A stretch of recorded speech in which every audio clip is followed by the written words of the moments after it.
Bonjour, vous êtes sur adnews.info et c'est parti pour votre revue de presse.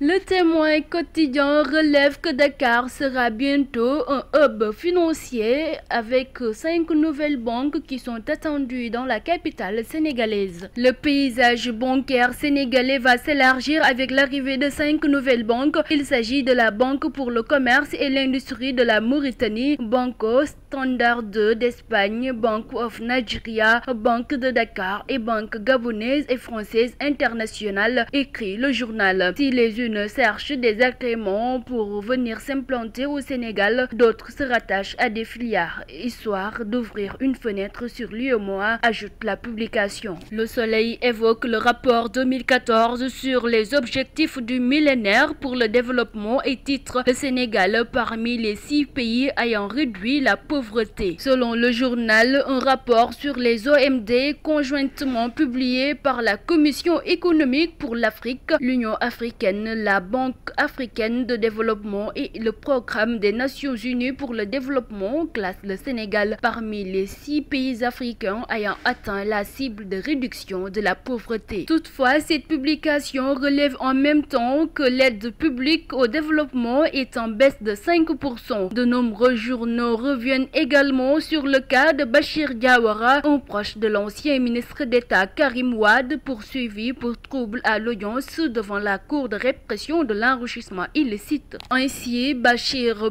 perturbe et rejoint Karim à Rebeuss, titre la Tribune, tandis que l'Observateur affiche à sa une Bachir risque jusqu'à 2 ans de prison et le Populaire après Rampuno, Bachir Diawara revient Karim à Rebeuss. Le Populaire s'intéresse aussi à la sortie de crise au Burkina Faso et revient sur la folle journée des négociations de la CEDEAO à Ouagadougou entre bourderie, conciliabule et contractation de couleur pour une issue de compromis. La transition étalée sur 1 an des élections présidentielles et législatives d'ici novembre 2015, relève le Populaire. Le chef de l'État sénégalais Macky Sall est dans la délégation envoyée par la CEDEAO dans la capitale du Faso contre 2 chefs d'État à vie en Afrique, relève Sud Quotidien qui note que le président de l'Assemblée nationale, Moustapha Niasse, est pour une limitation des mandats. Le quotidien annonce la fermeture de Sénégal House au Soudan avec ce titre: les flics sénégalais SDF à Khartoum. Qu'est-ce qui peut pousser le propriétaire de Sénégal House à Khartoum au Soudan à reprendre ses clés alors qu'il était grassement payé par l'ONU?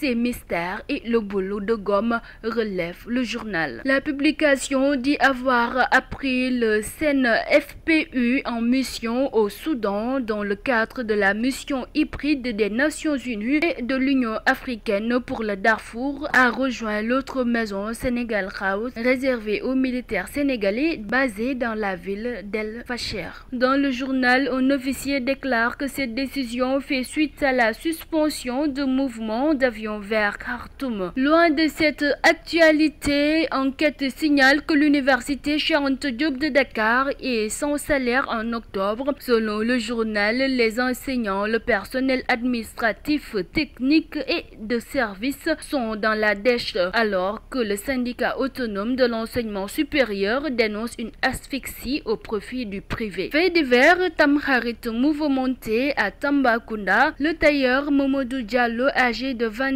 ans, domicilié au quartier Gourel Diadje, a pris plaisir à bastonner sa mère pour un plat de couscous. Complètement ivre, il n'a pas accepté que sa mère lui donne les restes du couscous. Sport football, liste des 23 joueurs contre l'Égypte et le Botswana. Le Populaire nous informe que Giresse zappe Sissoko. L'Observateur de son côté nous apprend qu'Alain Giresse prend Diafra Sakho et s'explique. Selon le coach des Lions, il avait quelque chose à dire et il l'a fait. C'est fini pour votre revue de presse du jour sur adnews.info. Merci, à très bientôt.